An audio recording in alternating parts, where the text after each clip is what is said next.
The engine hummed a low, steady comfort, a sound I hadn't realized I craved until it was the only one in my ears. Beside me, on the passenger seat, my phone vibrated endlessly, a tiny, demanding buzz I could easily ignore. No, that single word, sent moments ago, felt like carving something into stone. It was the hardest thing I'd ever typed. But for the first time in what felt like forever, sitting here, watching the streetlights of Boston blur into streaks against the dark, with Jasper curled up on the backseat, I didn't feel trapped. Just free. And terrified, yeah, but mostly free. It wasn't a plan, not really. Just a moment, a choice, a line drawn in the sand I'd never thought I'd be brave enough to draw. 3 years ago, everything had been different. I mean, Jasper wasn't even a thought. I was just me, driving home from the store, when I saw him. Wedged under a grocery cart someone had shoved into the rack all crooked, his tan fur plastered dark with rain. One of his back paws was twisted through a plastic six-pack ring, you know, the kind you're supposed to cut up before tossing them out. He was pulling at it, yelping every time it dug deeper, and his whole body was shaking so hard I honestly thought he might be having a seizure. Hey, it's okay. My hands were already on the cart, shoving it back, and he flinched so violently I thought he'd just bolt. But he couldn't. That stupid ring had him pinned. I dropped to my knees in a puddle that soaked through my jeans immediately and reached for his paw. He tried to bite me, missed by an inch, teeth snapping on air, and I didn't blame him. I mean, I'd bite too. I know.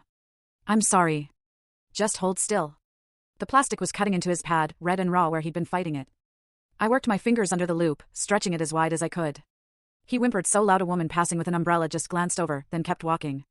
The ring finally popped free, and he scrambled backward, limping, still crying, his eyes locked on me like I might be the next thing that hurt him.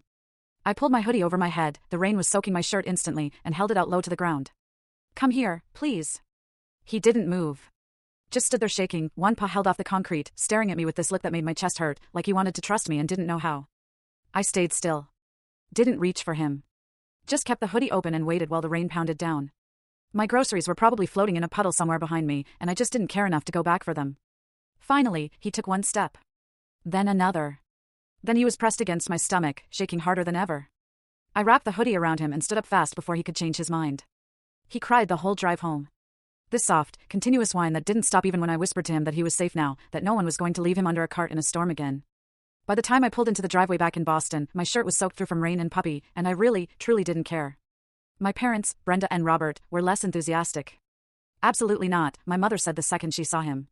Just until he's healthy, I pleaded, already halfway to the bathroom with him still bundled in my hoodie. Then I'll take him to a shelter. I promise. My mother's voice followed me down the hall. You have 3 days. I ran a shallow bath, warm but not hot, and he didn't fight me when I set him in. Just stood there, legs shaking, while I rinsed mud and blood off his paw and checked him for injuries I didn't know how to identify. He had no collar, no chip I could feel. Bottom left of screen, click full story.